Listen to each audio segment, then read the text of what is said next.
On the morning of 9/11, New York City was hit first.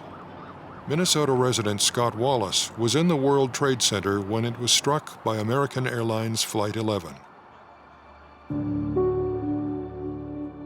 When we got on the stairwell in 63, we went down about a flight or two of steps, and all of a sudden you couldn't breathe.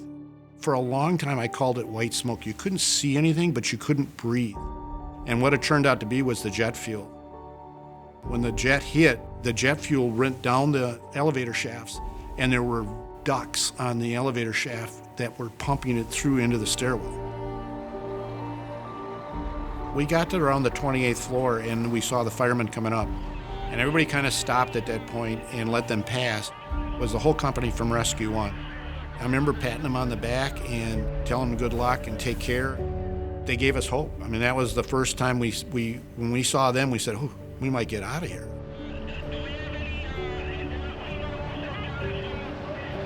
We were coming down the stairwell, everything was pretty orderly, and all of a sudden, the tower you could feel the tower shift and creak and moan, and everybody in the stairwell stopped and looked up because we all thought, oh my God, whatever hit or whatever happened, this thing is coming down on us. And we all stood there. It probably wasn't even that long, maybe 15 seconds, just looking up thinking, oh, this isn't good.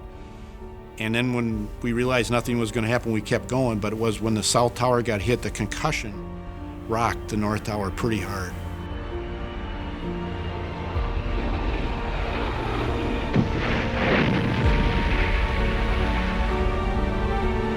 That's what we were hearing and what we were feeling in the tower. We exited the stairs on the mezzanine. When I came around, all I could see was airplane parts and seats and bodies and all of that.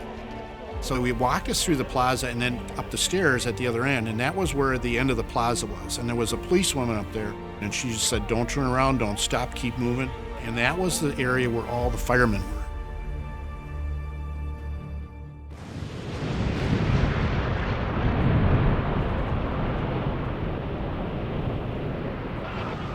And those 200 or 300 firemen that died were standing on that plaza trying to get organized. What are we going to do? And we probably looked up and were crushed by the building. The policewoman we went by, she died on the site too. She was one of the last bodies that they recovered from the site.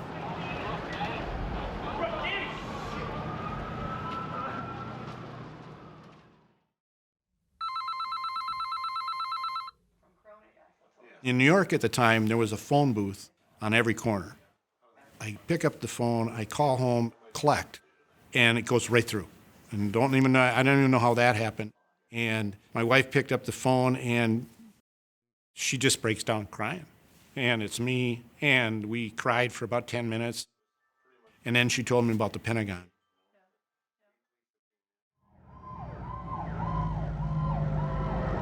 Shortly following the Pentagon incident, they had grounded all aviation nationwide. And at one time it was thought that Gopher 6 was the only airplane flying. We were that mobile satellite, eyes in the sky, that was able to give the strategic planners and assessment team what they needed when they needed it, so they could immediately do what was necessary to defend the nation. So now we're moving on to Western Maryland and through Pennsylvania when we're again notified. We have an aircraft. Can you identify it? And our loadmaster, Robin Todd, did look out the window and was able to identify a large plume of smoke about 18 miles away. The smoke was from the wreckage of Flight United 93, which had crashed as passengers fought to take back control from the terrorists.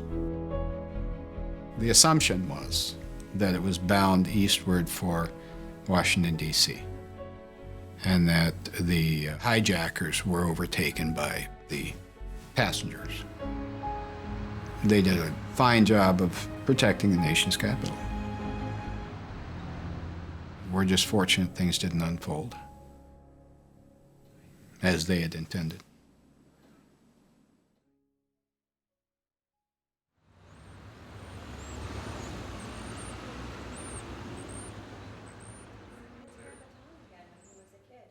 My name is Mariah Jacobsen. I live in Northfield, Minnesota with my husband David and my 3 young kids, Rory, Reese, and Quinn.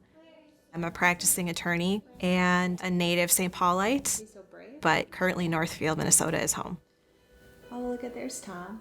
Tom Burnett was my dad, and on Flight 93, on September 11th, he changed the course of American history. Tom was seated towards the front of the aircraft. He was traveling home to San Francisco to see my stepmom, Dina. He caught an early flight out of New York. He'd been in New York for business. My understanding is that once the hijackers made themselves known and killed one of the passengers on the flight, Tom called Dina. He called her 4 times from the plane. The first time he called, he said, "Our flight's been hijacked.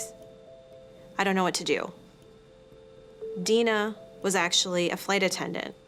Dina's training told her, if there's a hijacking, be quiet, sit still, don't draw any attention to yourself. And so that's what she told him.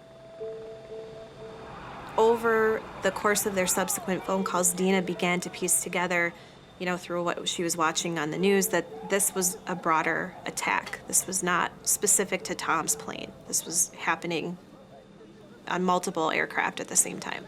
Let's roll! After the plane crashed into the Pentagon, Tom called back again after the Pentagon crash for a final time, and he told her that they're going to do something. He and a group of passengers were going to get together and they were going to do something. And that was the last time she heard from him.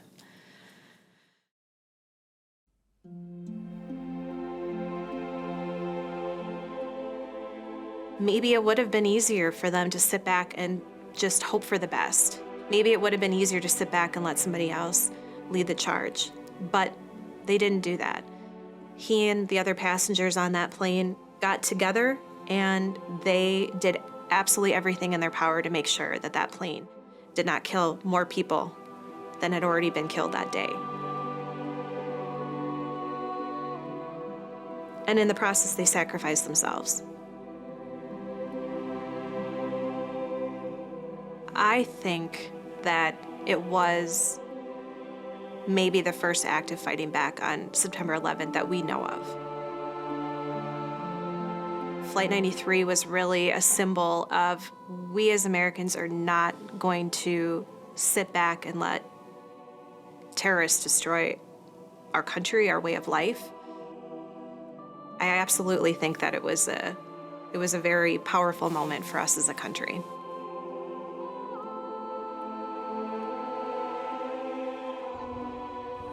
My oldest son knows Grandpa Tom died in a plane crash because there were some bad men on the plane. My 4-year-old girls are not quite old enough to really understand any of that yet. Most importantly, my husband and I really try to model the behavior that we hope that our kids will someday exhibit themselves. Be decisive, act boldly, be brave.